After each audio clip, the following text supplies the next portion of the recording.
오늘 사사기 네 번째 시간 되겠습니다. 구약 공부는 47번째 시간 되겠습니다. 오늘은 7장을 다 펴놓으시기 바랍니다. 사사기 7장 계속해서 기드온 사건에 대해서 공부해 보기를 원합니다. 기드온 사사가 미디안과 그 연합군을 정복하는 내용이 되겠는데요. 하나님께서 강권적으로 그를 부르셔서 또 전쟁에서 승리하도록 하고 이스라엘 백성들이 하나님의 구원하심으로 다시 회복되는 그런 내용이 나와 있고요. 기드온이 또 죽고 나서 적극적으로 이스라엘이 바알을 섬기는 내용이 8장 뒷부분에 나오고 있습니다. 1절을 보시면요. 거기 지역 이름이 나옵니다. 하롯셈이라는 그런 지역 이름이 나오는데요. 하롯셈은 기브아 산에서 가까운데요. 그림을 한 2장 정도 보시기 바랍니다. 이곳이 이제 기드온과 그 이스라엘 백성들이 진치고 있었던 장소가 되겠습니다. 하롯셈 2장 그림인데 요즘 그림입니다. 그렇게 보시고요. 오늘 살펴볼 내용은 2가지 정도로 그렇게 살펴보기를 원합니다. 먼저 첫 번째는 하나님 손에 달렸다 그런 내용인데요. 2절을 우리 먼저 다 같이 읽도록 하겠습니다. 여호와께서 기드온에게 이르시되 너를 쫓은 백성이 너무 많은즉 내가 그들의 손에 미디안 사람을 붙이지 아니하리니 이는 이스라엘이 나를 거스려 적응하기를 내 손이 나를 구원하였다 할까 함이니라. 아멘. 미디안 연합군과 대항하기 위해서 기드온이 하나님의 말씀에 따라 이제 이스라엘 백성들을 모았지요. 그 숫자가 이제 나중에 다 합해보면 나오게 됩니다. 32,000명. 그런데 하나님께서 그 2절에서 그 군사들의 숫자가 너무 많다 그렇게 말씀하신 내용이 나와 있습니다. 잘 아시는 대로 옛날 전쟁은 숫자에 달려 있죠. 숫자가 많은 쪽이 이기게 돼 있고 숫자가 적으면 당연히 이제 불리하게 됩니다. 물론 그 역사적으로 보면 그 페르시아하고 알렉산더 대왕이 이끄는 그리스 헬라 있잖아요. 그 헬라 제국하고 전쟁할 때 페르시아 나라는 60만, 알렉산더 황제가 이끄는 군사들은 36,000이었습니다. 거의 20배 차이가 나는데 그래도 알렉산더가 이끄는 그 헬라 군사들이 이기게 되었는데요. 그 내용도 이제 가만히 보면 하나님께서 그 전쟁의 승리를 알렉산더 쪽으로 그렇게 붙여주셔서 이기게 된 것이고요. 기본적으로 이렇게 볼 때는 전쟁할 때 숫자가 많으면 옛날에는 당연히 그렇게 이기게 되어 있습니다. 유리하다는 거죠. 그러나 하나님께서 이 32,000명 많다 그러시는 거예요.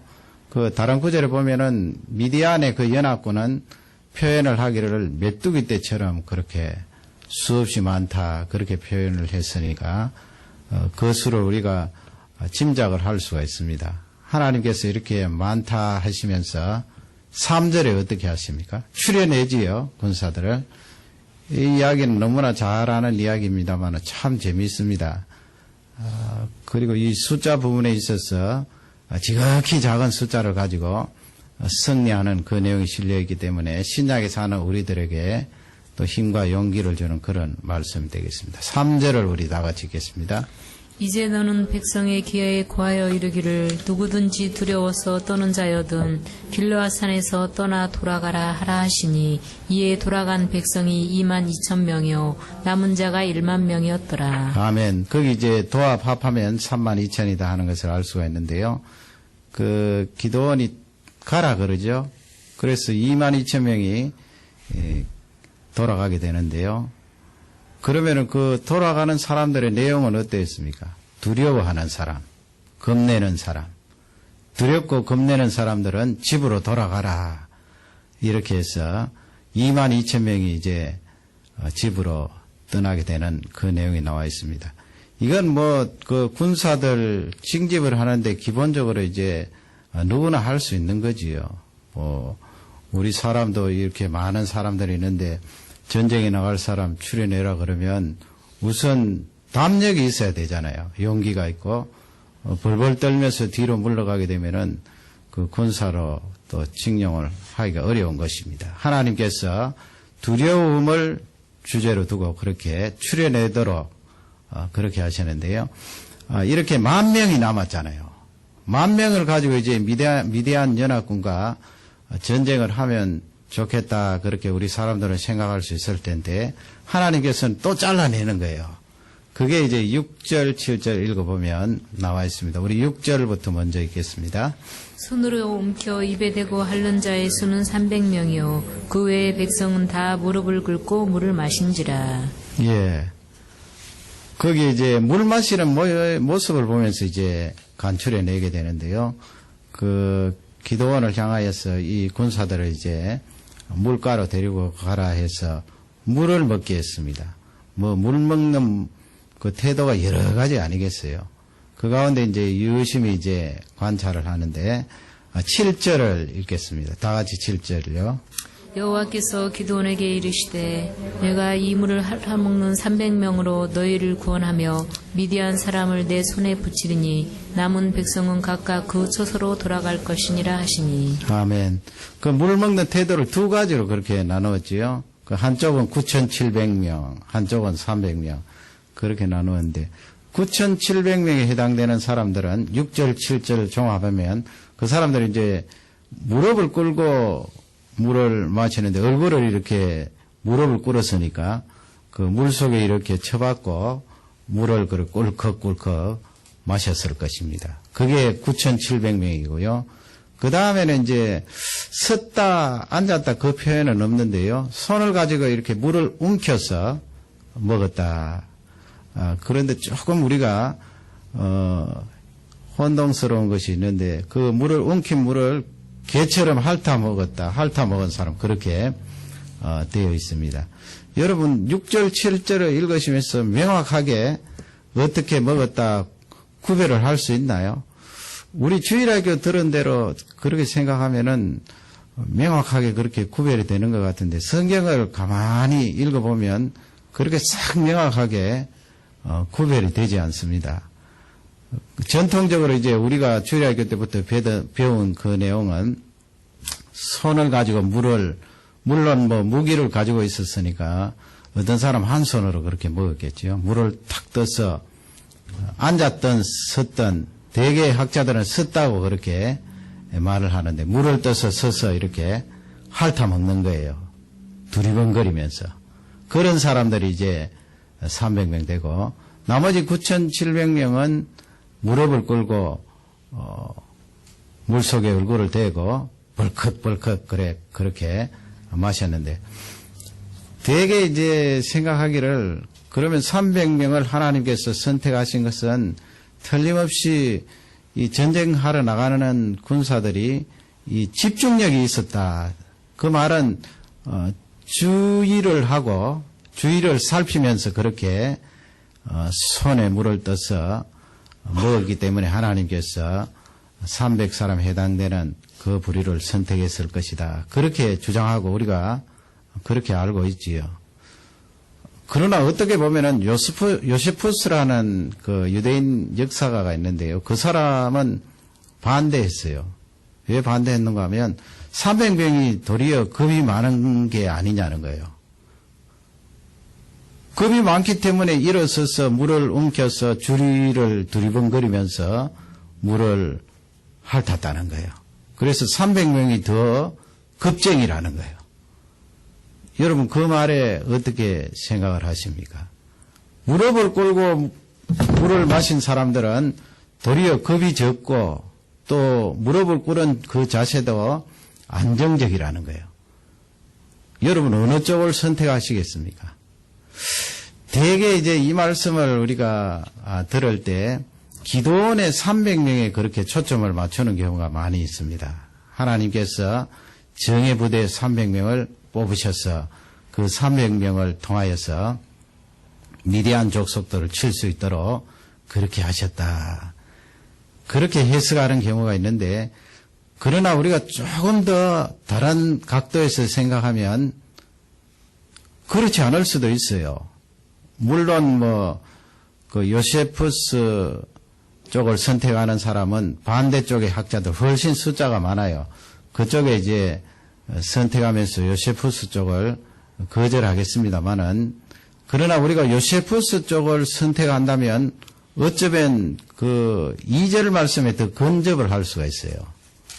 왜냐하면 2절 말씀에 보면은 하반절에 어떻게 되어 있습니까? 이스라엘 백성들이 전쟁에서 승리했을 때, 야, 내가 내 힘으로 나를 구원했구나.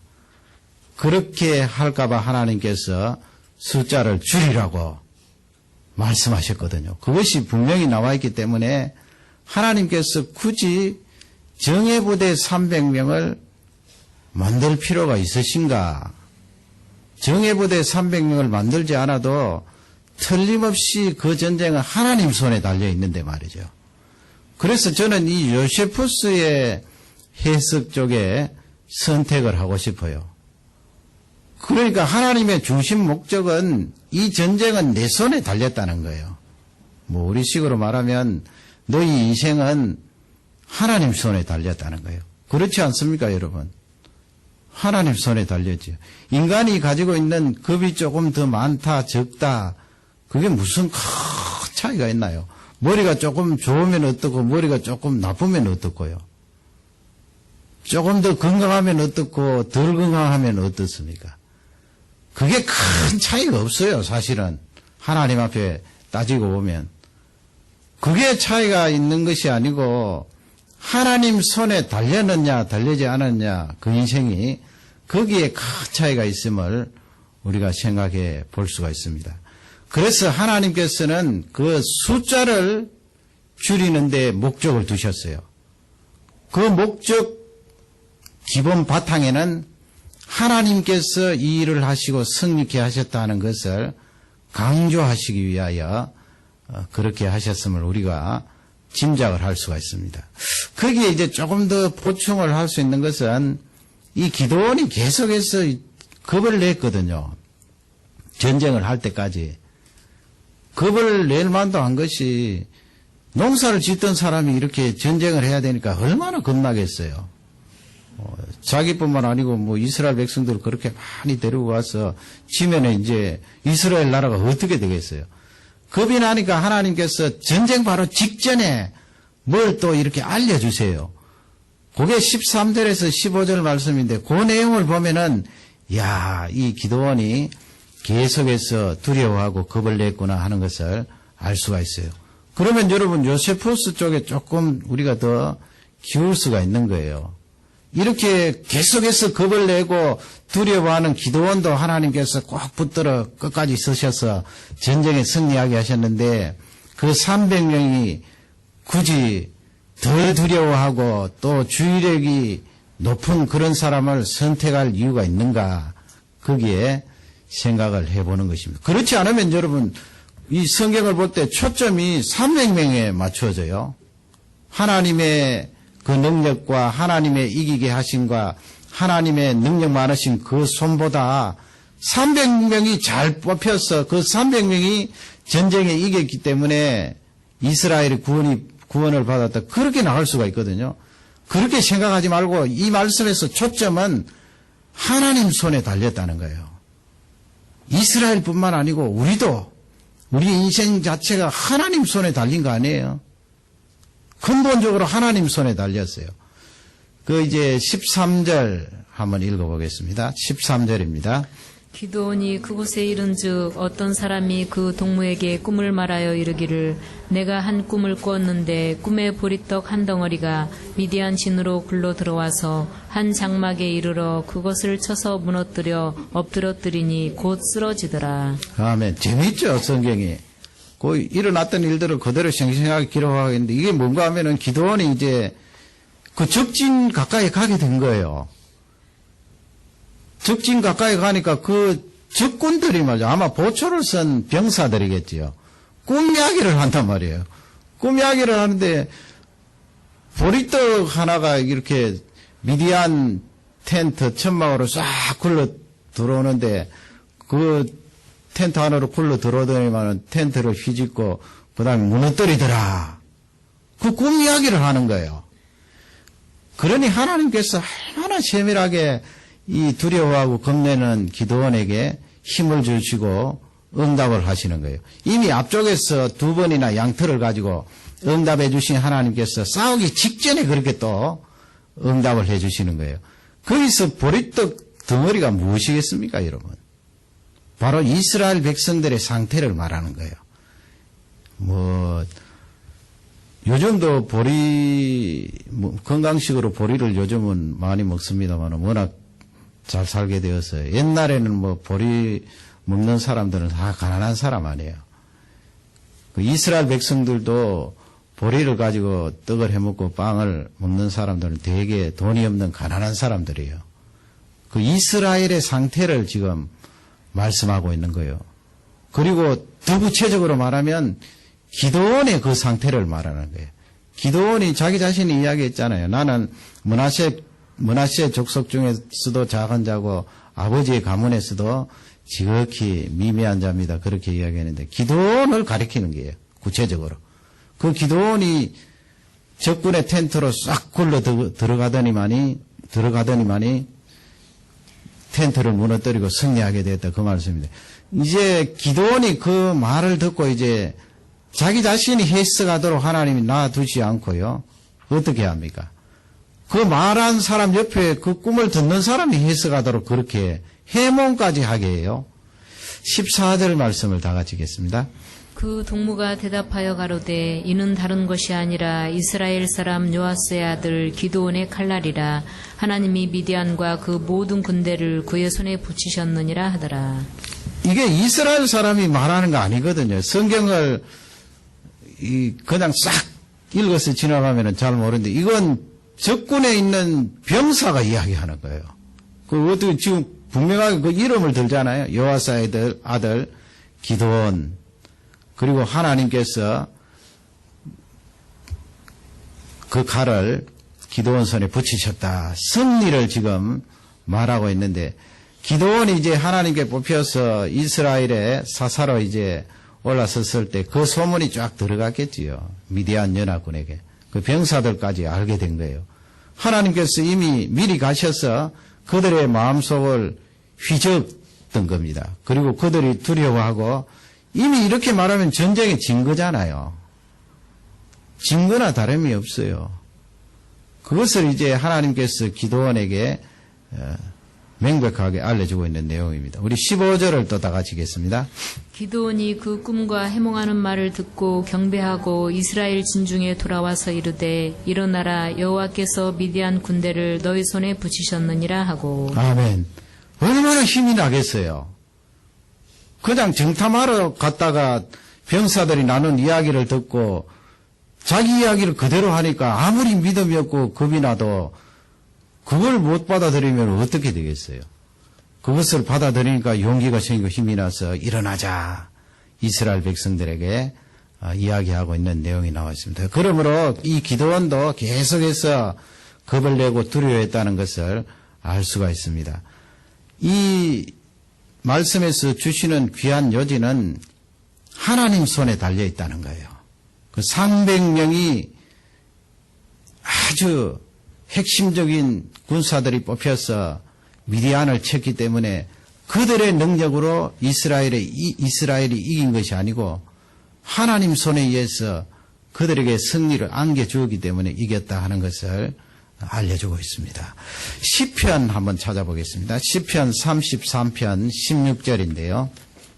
시편 33편 16절. 거기 보면은 용사도 나오고 또 임금님도 나오는데 그 사람들이 어떻게 구원을 얻으며 승리하는가 그 부분에 대해서 알려주고 있습니다. 중요한 구절입니다. 이런 구절은 별 문맥 없이 그냥 외우셔도 됩니다. 다 같이 우리 33편 16절 읽겠습니다. 많은 군대로 구원 얻은 왕이 없으며 용사가 힘이 커도 스스로 구하지 못하는도다. 아멘. 하나님을 모르는 사람은 이런 구절이 와 닿겠습니까? 자기 힘으로 나라를 세우고 자기 힘으로 나라를 정복하는 것을 그렇게 생각합니다만, 그러나 우리 하나님의 백성 그렇지 않지요. 많은 군대로 어떻게 왕이 구원함을 받을 수가 있겠습니까? 아무리 용사가 힘이 커도 스스로 자기를 구원할 수 없다는 말씀이에요. 하나님 손에 달려 있다는 말씀입니다. 그러므로 이 말씀을 통하여 우리가 적용해야 될 것은, 하나님 아버지, 저 인생은 하나님 손에 달려 있습니다. 하나님을 철저히 의지하라는 그런 중요한 메시지가 되겠습니다. 2절 끝부분에 보면은 이스라엘이 내가 나를 구원하였다, 그렇게 말하는 것을 하나님은 대단히 싫어하십니다.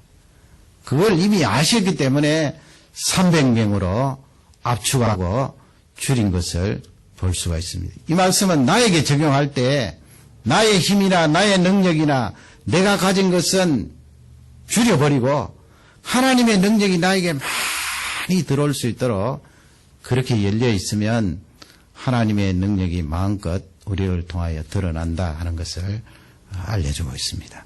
두 번째 이제 우리가 살펴볼 것은 전쟁의 무기입니다. 기드온과 같이 이렇게 전쟁한 경우가 극히 드물잖아요. 그 인류 역사에 이렇게 전쟁한 전쟁이 몇 번이나 되겠습니까? 그 여리고성 돌 때는, 그때는 뭐 하나님께서 다른 무기를 준비하라고 말씀하지 않았습니다만, 그러니까 일반적으로 그냥 군사들이 가지고 다니는 그런 무기로 돌았습니다만, 지금 기드온은 하나님께서 특별히 주문하셔서 그렇게 무기를 준비했는데, 그 무기가 무엇입니까? 16절 우리 다 같이 읽겠습니다. 300명을 세대로 나누고 각 손에 나팔과 빈 항아리를 들리고 항아리 안에는 횃불을 감추게 하고. 아멘. 그 300명이면 많은 숫자가 아니에요. 아까 그림 보셨지만 저렇게 넓은데 300명이 에어산들 얼마나 에어사겠습니까? 거기에 따라 또 그걸 세 부대로 나누었으니까 100사람씩 그렇게 나누어서 포위를 하는데, 무기가 뭐였습니까? 나팔 있고요. 그 옛날 짐승의 뿔로 만든 나팔. 그 다음에는요, 항아리. 항아리 속에는 뭐가 들었겠어요? 불. 그 세 가지 이 전쟁 무기를 가지고 이제 전쟁하러 가게 되는데요. 그러면 이제 그 세 가지가 이 미디안과의 전쟁에서 어떻게 쓰여졌나, 그것이 이제 19절에 나와 있어요. 19절을 다 같이 읽겠습니다. 기드온과 그들을 쫓은 100명이 이경초에 진가에 이른즉 번병에 체번을 할 때라 나팔을 불며 손에 가졌던 항아리를 부수니라. 밤중인데 말이죠. 그 19절, 20절에 보면은 그 이경이라고 그렇게 되어 있는데요. 이경이라는 것은 구약시대는 저녁 6시부터 아침 해 뜰 때까지, 뭐 대충 한 6시 되겠죠. 해 뜰 때까지 세 부분으로 나누었어요. 4시간씩. 그러니까 12시간 되죠. 이게 이제 예수님 시대 이후 신약 시대에 오면은 로마의 영향을 받아서 4부분 되죠. 그래서 복음서에 보면은 이경 뭐 그렇게 나오는데, 지금 구약에 나오는 이경하고 시간은 조금 달라요. 로마식으로 4부분으로 나눴기 때문에, 이 구약 시대에는 6시부터 10시까지가 1경이고 10시부터 새벽 2시까지가 2경이고 그 다음 나머지는 아침 6시까지 3경이 되는데, 그 20절 말씀을 읽으면 군사들이 이제 체번 그 교대하는 시간이에요. 보초 서는 사람들이 교대하는 시간이 주로 10시에서 11시. 지금부터 3천 몇백 년 전의 사건인데 정확하게 그렇게 시간까지 기록을 했습니다.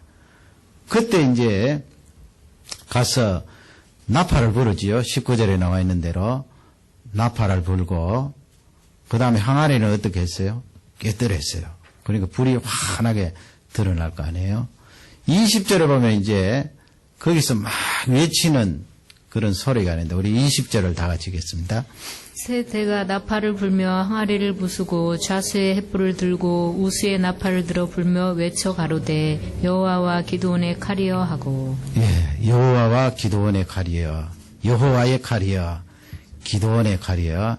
나팔 소리가 일어나고 그 다음에 항아리를 깨고 불이 확 밝혀지면서 하나님의 칼이여, 기도원의 칼이여, 그렇게 해서 이제 전쟁을 시작하는 거예요. 21절을 또 다 같이 읽겠습니다. 각기 당처에 서서 그 진을 사면으로 에워싸매 그 온 적군이 다름질하고 부르짖으며 도망하였는데. 예, 다 도망가게 되죠. 다 도망갔습니다. 22절 말씀을 보면은 어떤 일이 일어납니까? 도망하면서 22절을 다 같이 읽겠습니다.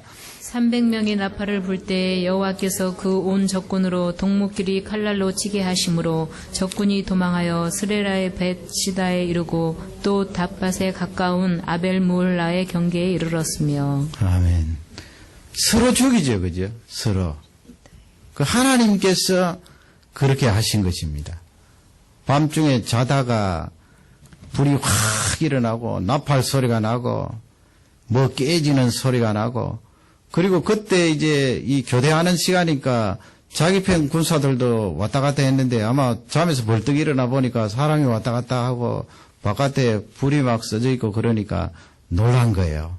자기 편 군사들도 적인 줄 알고 서로 칼을 가지고 서로 헤아였겠지요. 하나님께서 그렇게 하신 것입니다. 이걸 전술적으로 꾸며서 했다고 생각하면 그런 일이 잘 일어날 수가 있겠어요.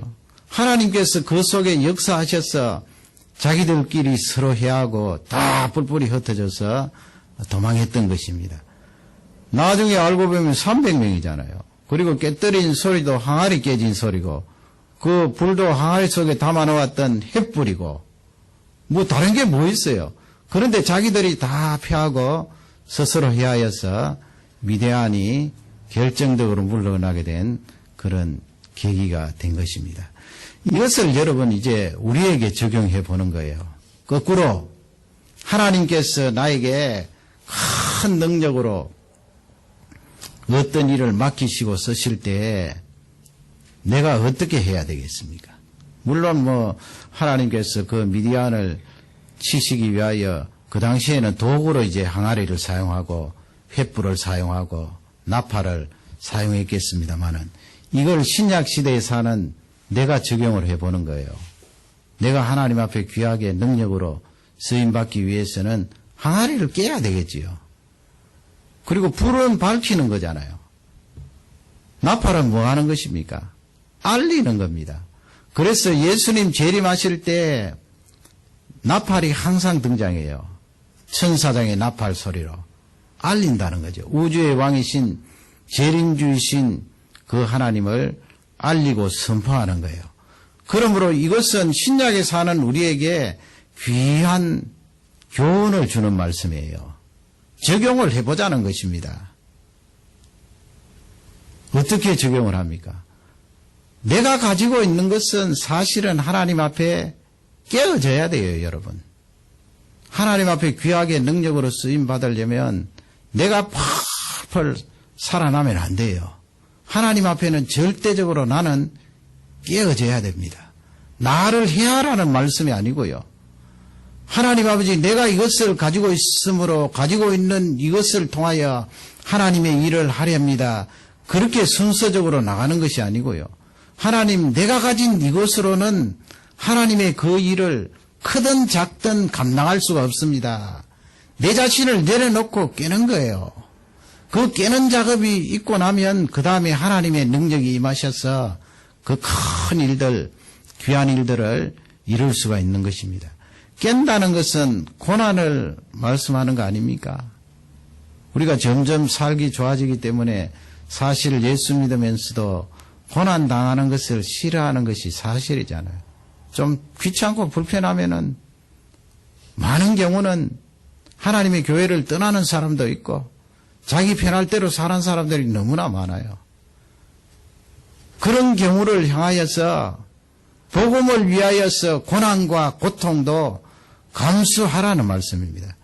그게 깨어지는 거지요. 우리가 이 수요일 날 나오는 것도 사실은 나 자신을 깨지기가 쉽지 않은 부분이에요. 시간이 쭉 흘러가다가 이 3일, 주일부터 3일간 지나다가 수요일날 시간을 딱 맞추어서 이렇게 나온다는 것이 쉬운 일이 아니거든요. 나 이제까지 했던 그 생활들 또 패턴들을 깨고 내려놓고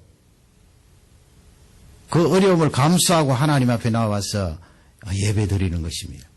기도하는 것도 마찬가지고요. 기도가 사실은 노동이잖아요. 그러기에 많은 사람들이 기도하는 것을 힘들어해요. 그러니 기도를 하기 위해서는 나 자신의 고통과 나 자신의 그 힘든 것을 내려놓고 깨뜨리고 하나님 앞에 나오는 일이 중요합니다. 항아리를 깨뜨리듯이 나를 깨뜨리고 그 고난 속에 들어가서 하나님을 바라볼 때 하나님께서 그 깨뜨린 이상으로 능력을 부어주시고 힘을 다해 주시는 줄 확신합니다. 불은 밝히는 거잖아요. 하나님의 그 능력을 드러내고 밝히고 나팔은 알리는 거라고 했습니다. 하나님의 그 말씀을 알리고 이 복음의 사실을 만방에 전파하는 그것을 말씀합니다. 하나님을 드러내고 알리면 하나님의 능력이 내 속에 더 능력으로 임하게 되겠지요. 하나님께서 그런 사람에게 왜 더 부어주시지 않겠습니까? 계속해서 능력을 부어주셔서 승리할 수 있도록 은혜를 다하여 주시는 줄 확신합니다. 그렇게 해서 이 본문 말씀을 절대적으로 하나님께 맞췄자는 거예요. 하나님이 다 하신 거잖아요. 여기서 기도원의 300명이 잘한 것이 뭐가 있나요? 사람의 힘이 그냥 들고 간 것뿐이에요. 깨뜨린 것뿐이에요. 그 깨뜨린 건 누가 못합니까? 고함 지르는 건 누가 못해요? 나팔 부는 건 누가 못해요? 그냥 둘러서서 나팔 불고 깨뜨리고 횃불을 높이 들었는데 하나님의 능력이 임하여서 이기게 해 주신 거예요. 어떻게 보면 굉장히 쉬워요. 내 힘으로 바둑바둑 하는 것은 내 힘으로 한다는 그 말씀은 인간의 노력을 다 포기하라는 말씀이 아니고요. 내 힘으로 그 능력을 드러내고 내 힘으로 성공이라는 목적지에 도달하려고 하는 그 땀 흘림, 그 노력을 말하는 거예요. 하나님을 근본적으로 의지하고 열심히 최선을 다하는 것과는 다른 것입니다. 하나님을 의지하고 최선을 다하면 하나님께서 힘을 실어주세요. 어쩌면 그 힘을 타면 너무나 이렇게 수월하게 목적지에 도달할 수 있고 하나님의 능력을 드러낼 수가 있는 것입니다. 그렇게 해서 미디안을 쳐부수고 이 기도원 300명이 대승리를 거둔 내용이 성경에 기록되어 있습니다. 여러분, 저나 우리 성도님들이 기도원보다 못할 바가 어디 있어요? 하나님께서 우리도 부르시면 이것보다도 더 큰 능력을 행할 수 있고 많은 사람들에게 영향을 미치며 또 수없이 많은 사람들을 건질 수 있는 그런 귀한 종이 되는 줄 확신합니다.